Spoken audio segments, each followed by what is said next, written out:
आज हम बात करेंगे एक्जिमा के बारे में। एक्जिमा जिल्द की एलर्जी होती है। इसकी बहुत सारी इकसाम होती हैं, लेकिन जो सबसे कॉमन है उसको एटॉपिक डर्माटाइटिस कहते हैं, जो मोस्ट कॉमन है और बहुत सारे लोगों को ये होती है। इसमें होता क्या है, आपकी जिल्द पे स्पेशली जो फ्लेक्सुरल सर्फेसिस होती हैं, मतलब ये कोनी के ये सामने वाली जगह पे, घुटनों के पीछे, ये गर्दन पे, यहाँ पे, बाजुकात फेस के ऊपर भी, यहाँ पे जिल्द खुरदरी हो जाती है, मतलब खुश्क हो जाती है, ड्राई होती है। उसकी वजह से वो टूटना शुरू हो जाती है, तो पैच बन जाते हैं, क्रैक होना शुरू हो जाती है और फिर वहां पे खारिश होना शुरू हो जाती है। तो इसको एटॉपिक डर्माटाइटिस कहते हैं या फिर एक्जिमा आम लफ्जों में, क्योंकि सबसे कॉमन वजह ही ये एटॉपिक डर्माटाइटिस है, इसलिए इसको एक्जिमा का नाम दिया जाता है। हिरा हमें बताएंगी कि एक्जिमा की वजूहात क्या हैं, क्या कॉजेज हैं, किस वजह से ये जिल्द की एलर्जी होती है और खारिश होती है। इसकी जो एग्जैक्ट कॉज है वो तो अभी तक नहीं पता, लेकिन कुछ रिस्क फैक्टर्स हैं जिसकी वजह से ये एक्जिमा ट्रिगर हो जाता है। फॉर एग्जांपल कुछ इरिटेंट्स हैं, जैसे कि कुछ शैम्पू हैं, डिटर्जेंट्स हैं,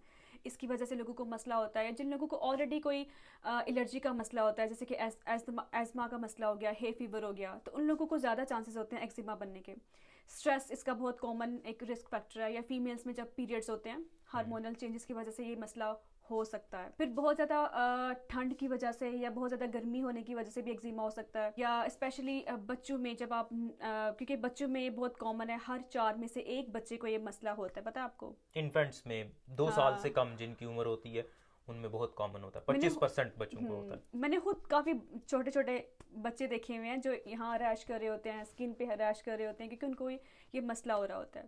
तो उनकी स्कैल्प पे, मतलब जो सर की हाँ, जिल्द है वहां पे, और मुंह पे अक्सर ज्यादातर वहां पे होता है। गर्दन पे भी वो रैश हम्म, करते हैं, पेट पे रैश करते हैं। तो इसलिए कहते खारिश हैं कि करते हैं, रैश नहीं करते, रैश बनती है। हम्म, हाँ, तो इसलिए कहते हैं कि बच्चों में ना टेस्ट डोज देनी चाहिए। कि आप कोई भी नई चीज़ आप यूज़ कर रहे हैं, बच्चे लाइक अगर आपने कोई नया डिटर्जेंट यूज़ किया है, तो चेक करके देखें कि क्या आपके बच्चे को वो सूट कर रहा है कि नहीं। हाँ, क्योंकि डिटर्जेंट बच मतलब हाँ, बच्चे पे तो नहीं यूज करना है ना, मतलब उससे डिटर्जेंट अपने से तो कपड़े कपड़े धो। धोने हैं ना, तो हो सकता है कि वो आपके बच्चे को सूट करे या ना करे। मतलब कैसे डिटर्जेंट कैसे मतलब सूट करे या ना उससे करे मुझे। आपने कपड़े धोने हैं बच्चे के। अच्छा हाँ ठीक है, तो मतलब एक जोड़ा धोएं बच्चे का और चेक करें बच्चे को पहना के, उसके बाद बाकी कपड़े उसके बाद में धोने हैं। ठीक है। और टेस्ट डोज मतलब खुराक से रिलेटेड, कि अगर आपने बच्चे को अंडा देना है तो थोड़ा सा, पहली दफ़ा जब इंट्रोड्यूस करवा रहे हैं तो थोड़ा सा दें, फिर देखें काफ़ी टाइम के बाद कोई रिएक्शन तो नहीं हो रहा, एलर्जी वगैरह तो नहीं हो रही, खारिश तो नहीं कर रहा बच्चा।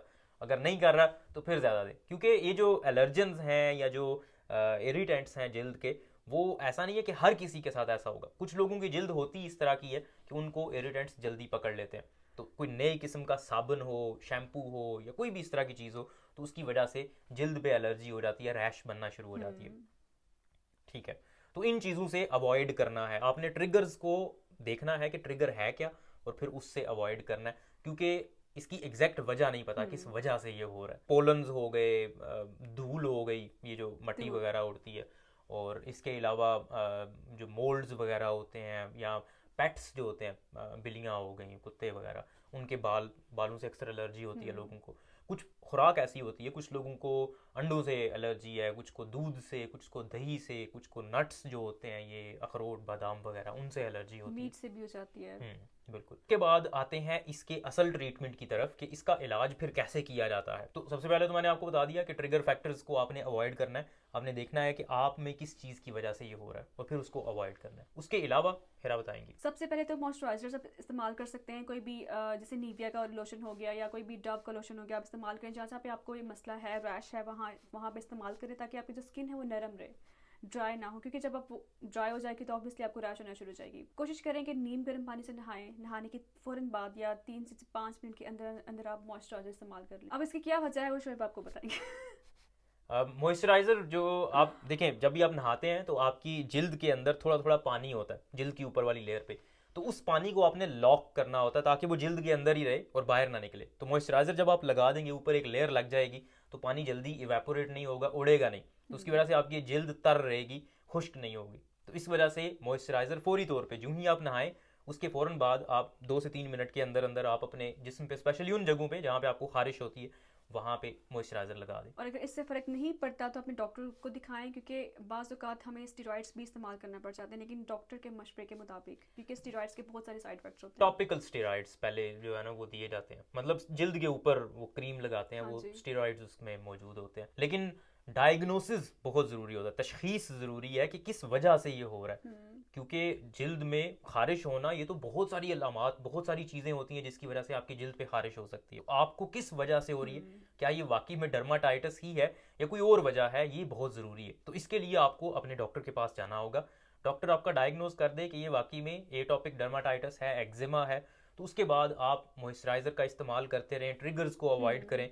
अगर डॉक्टर आपको प्रिस्क्राइब करता है वो जो टॉपिकल क्रीम वो लगाएं। टॉपिकल कॉर्टिकोस्टेरॉइड, जो जितने भी स्टेरॉइड्स होते हैं वो सोजिश को कम करते हैं। जब सोजिश कम हो जाती है तो वहाँ पे जिल्द पे खारिश होना भी कम हो जाएगी और आपकी जिल्द बेहतर होना शुरू हो जाएगी। और कोई भी स्किन का मसला होता है, बच्चों में होता है, बड़ों में होता है, लाजमी अपने डॉक्टर से कंसल्ट करें, क्योंकि स्किन के मसले बहुत ही कॉम्प्लिकेटेड होते हैं और इनका जो डायग्नोसिस है वो बहुत ही टाइम लेके बनता है, इतनी जल्दी से नहीं बन जाता। तो डॉक्टर को दिखाना बहुत ज़रूरी है, अपना चेकअप करवाएं डॉक्टर से, ताकि आपका प्रॉपर अच्छे वाला डायग्नोसिस बने, कोई गलत ना बने, ताकि आपको प्रॉपर उसकी ट्रीटमेंट दी जाए।